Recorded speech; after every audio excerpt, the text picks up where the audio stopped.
a história do sacerdócio, a história dos reis, a história dos profetas, a história da sua casa, que é a partir de Êxodo, capítulo 25. Então, tudo isso constitui o vaso de Deus ao longo do Velho Testamento. Mas, como diz Paulo aos Gálatas, na plenitude dos tempos, Deus enviou o seu Filho, nascido de mulher, que é a história da encarnação. Porque a história da encarnação, a doutrina da encarnação, está intimamente ligada com a doutrina da expiação. Então, queridos irmãos, irmãs, é o que nós vemos aqui. Nosso Senhor está contando essa história para poder nos falar sobre as glórias da doutrina da propiciação. Porque o problema nosso na queda foi não apenas uma questão da condição a qual o homem se encontrava a parte de Deus, mas ele perdeu a sua posição.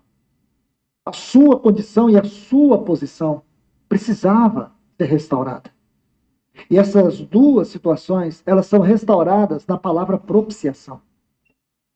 Propiciação. Deus restaura tanto a questão da nossa condição, como também da nossa posição.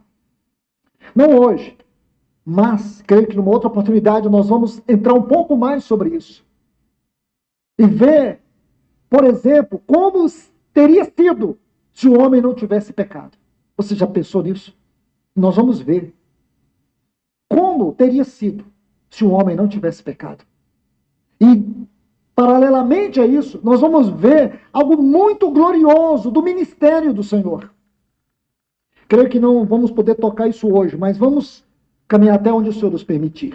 Aqui, irmãos, veja bem, quando o Senhor diz que esse publicano, esse miserável, esse que se sentia indigno, esse que se sentia num estado de tamanha degradação que ele nem ousava entrar, ele ficou longe,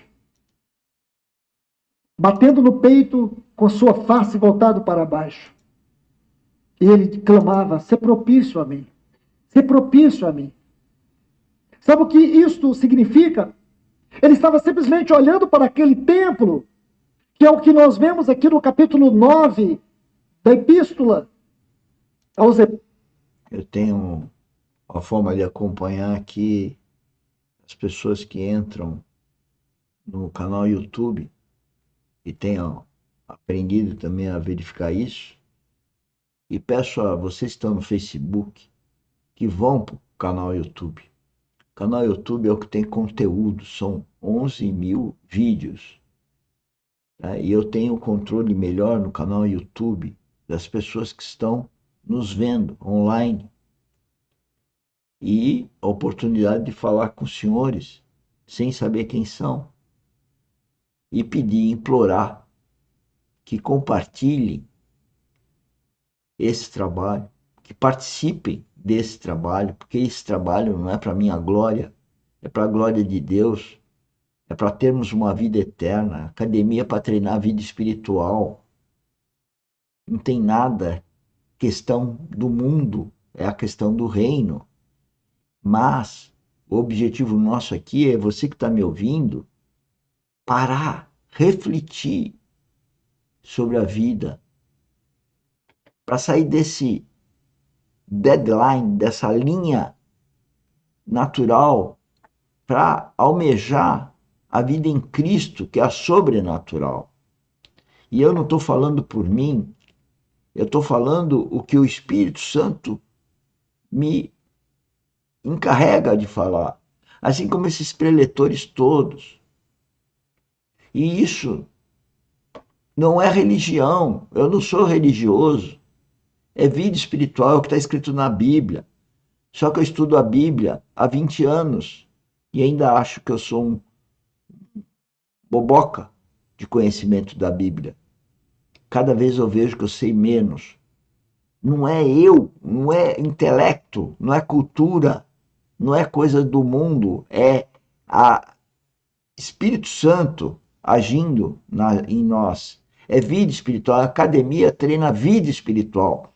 Eu venho aqui treinar algumas horas de vida espiritual nas redes sociais, mas eu passo o dia todo procurando estudar, procurando não, ouvindo o Espírito Santo, procurando discernir o que é da minha natureza como homem carnal e do que é da vida do meu Pai celestial, a vida com meu Pai, em obediência a Ele.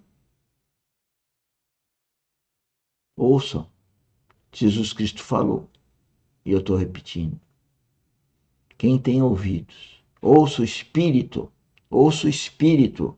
Eu procuro estar ouvindo o Espírito, eu não posso ouvir o meu lado intelectual, cultural, nem os meus semelhantes, pois nós não sabemos o que fazemos. É só com o Espírito Santo. Jesus Cristo foi aquele grande homem que todos conhecem, porque o Espírito Santo do Pai dele guiava. E ele também nasceu de uma forma pura. E nós não. Ele foi o único que nasceu pelo Espírito Santo na barriga de Maria. Nós não. Nós nascemos contaminados. E só podemos nos descontaminar de ter essa vida rala, de ter essa vida mundana, se nós tivermos a presença do Espírito Santo, a Trindade, através da morada do Espírito Santo.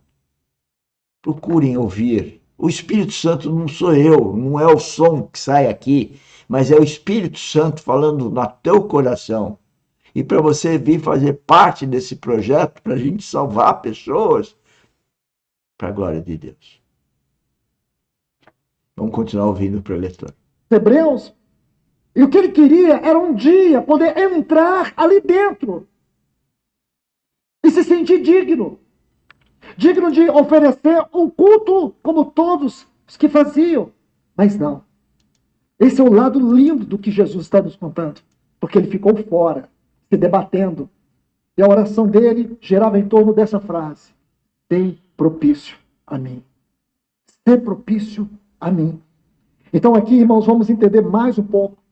Porque essa frase, "ser propício a mim", que traz a ideia desta gloriosa doutrina da propiciação, e que essa doutrina da propiciação está intimamente ligada à doutrina da expiação. E nós sabemos que a palavra propiciação, hilaskomai, traz a ideia de aplacar a ira. Aplacar a ira.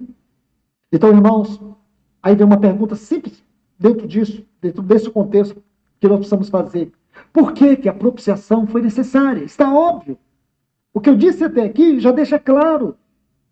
Porque a ira santa de Deus estava voltada contra o pecado e todas as suas consequências na vida do homem. Eu tenho repetido isso em várias oportunidades aqui. Nós éramos pecadores condenados. Nós éramos os filhos da ira. Nós nascemos destinados... Esse nós éramos é aqueles que nasceram de novo. Porque aqueles que não nasceram de novo, aqueles que ainda não têm o Espírito vivificado, aqueles que não têm a habitação do Espírito Santo, que a grande, a esmagadora maioria, eu diria 95% das pessoas, através de todos os tempos, os vivos e os mortos, 95%, não têm a habitação do Espírito Santo, não se relacionam com o Espírito Santo, não vivificaram o seu Espírito, estão sobre a ira de Deus.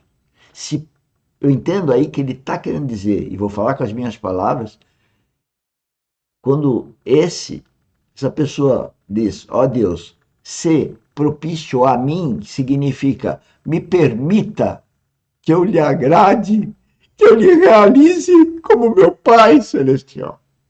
É isso. Condenados ao inferno. É isso que você tem que entender. Que a doutrina da ira de Deus, essa doutrina vai mostrar para nós que a ira de Deus foi provocada por causa da queda do homem e das suas consequências. Então aqui está. Nós e ninguém poderia impedir que a ira de Deus caísse sobre si. Ninguém. Enoque, trasladado.